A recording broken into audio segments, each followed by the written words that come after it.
कोई चीज उसको अच्छी लगेगी, कोई बाल बुरे होंगे तो उसको अच्छी भी लगेगी, लेकिन समझ है कि नहीं ये मोह और माया नहीं करना, क्रोध नहीं करना है।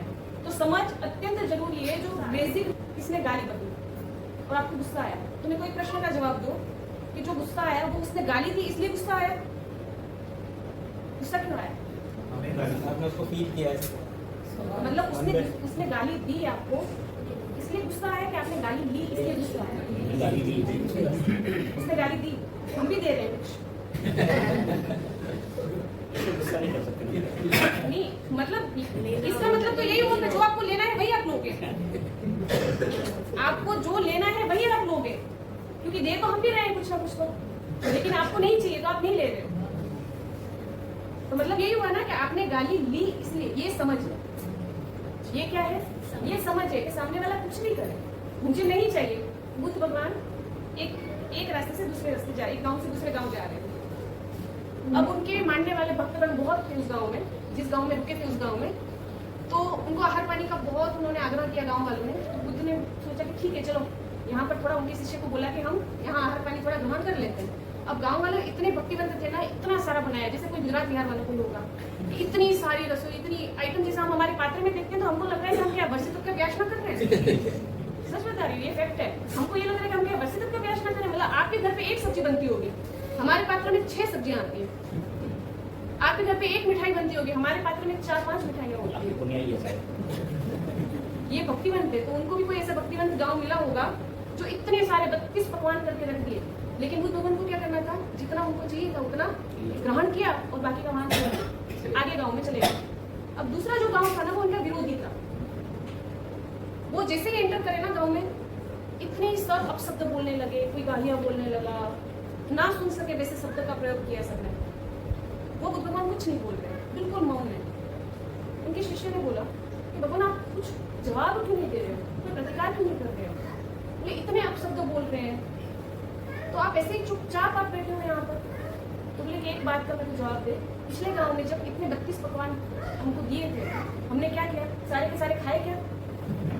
नहीं खाए, जितना चाहिए था उतना खाया, बाकी का क्या करा? वहीं पे छोड़ के आए। अब वो भोजन का गांव वालों ने क्या किया होगा? खुद खाया होगा या बच गया होगा तो आसपास सब जगह पे बांट दिया होगा। अब ये गालियां हमें भी नहीं चाहिए, तो अब ये लोग क्या करेंगे? क्या करेंगे? या तो खुद ले लेंगे या तो आपस में बांट लेंगे। ये है सम्यक समझ। इतनी समझ होनी चाहिए कि गुस्सा करना है, क्या करना है कि मेरी एक तो हेल्थ के लिए और मेरे एक आत्मा के लिए, दोनों के लिए हानिकारक चीज है। तो 4 महीने में इतना तय करेंगे हम। अगर लेना है तो ही लेंगे, सामने वाले दे रहा है नहीं दे रहा है वो नहीं देखेंगे। अगर आपको लेना है तो आप गुस्सा करो, और लेने के साथ फिर ये सोचना कि अगर ये मैंने गाली ले ली तो हमारे सबके पास ये भी लेने के लिए जाना पड़ेगा, क्योंकि वो भी तो दे रहे हैं।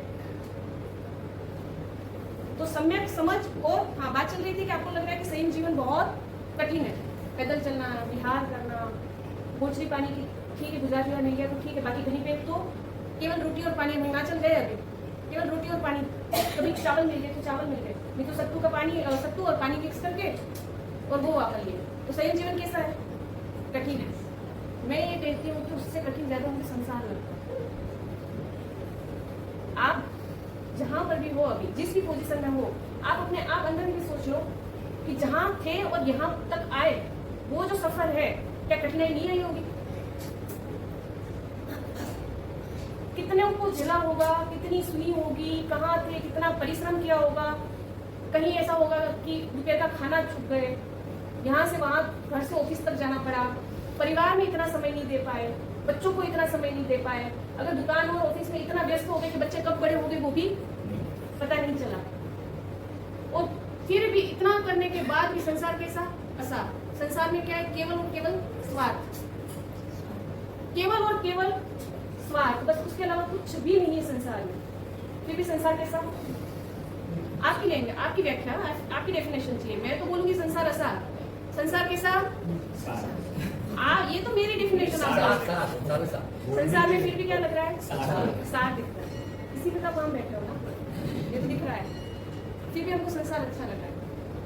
पूरी स्वार्थ से भरी हुई दुनिया है, उसमें भी बच्चों को संस्कार देना, बच्चों को सद्गुण प्राप्त कराना, कैसे बड़े होंगे तो क्या करेंगे, बड़े होंगे फिर माँ बाप का आदर करेंगे या नहीं करेंगे, बड़े होंगे उनके संस्कार क्या होंगे, वो सब आपको देखना है। एक बार हमेशा एक लाइन याद रखना, अभी सिनेमैटिक ग्रुप वालों ने मुझे एक लाइन भेजी थी, तेरे गिरने के पीछे तेरा कोई अपना होगा, ये जानकर भी रिश्ता तुझे रखना होगा। ये है संसार की डेफिनेशन, ये है रियल डेफिनेशन। क्या आपको पता है कि मेरे पीछे मेरी बुराई करने वाला, मेरी निंदा करने वाला कौन है? अपना ही है। तो बोलते हैं कि ऐसा तो किसी को, इससे तो दुश्मन अच्छे, फिर भी आपको उसके साथ सबके सामने क्या होगा, हंसता चेहरा लेके जाना पड़ेगा, सारे व्यवहार आपको निभाने पड़ेंगे। लेकिन चातुर्मास के ये 4 महीने जो आए थे ना, वो संसार से थोड़ा सा ऊपर उठो। संसार में तो जो है वो है, आपने जो पकड़ के रखा है ना, जो भी। एक कहानी थी, पढ़ी थी मैंने अभी। एक बंदा रेगिस्तान पार कर रहा था, उसके साथ एक दूसरा भी यात्री था जो प्रज्ञाचक्षु था, अंधा था, देख नहीं सकता था, वो भी रेगिस्तान पार कर रहा था। अब दोनों साथ में हो गए, बोले कि चलो रेगिस्तान पार करना ही है, तुमको भी करना है, मुझे भी करना है, अपन दोनों साथ में यात्रा पूर्ण करते हैं। रात में 2 जने कहीं पर रुक गए, रात को सोए, सुबह जो अंधा व्यक्ति था ना वो जल्दी उठ गया और उसने अपनी लकड़ी ढूंढी, वो लकड़ी ढूंढ रहा है, मिल नहीं रही है, हाथ में कुछ आया उसको, वो उसने पकड़ लिया। अब रेगिस्तान की रात की ऋतु थी, ठंड की, तो वहां पे एक सांप था जो ठंड के कारण, सुगंध के कारण पूरा लकड़ी जैसा हो गया था, वो व्यक्ति के हाथ में, प्रज्ञाचक्षु व्यक्ति के हाथ में आ गया और उसने पकड़ लिया। बोले परमात्मा तेरा बहुत बहुत शुक्रिया कि चलो मेरी लकड़ी वो गुम हो गई तो कोई बात नहीं, तूने इतनी अच्छी सी सॉफ्ट वाली, इतनी नरम वाली ये लकड़ी मुझे दे दी।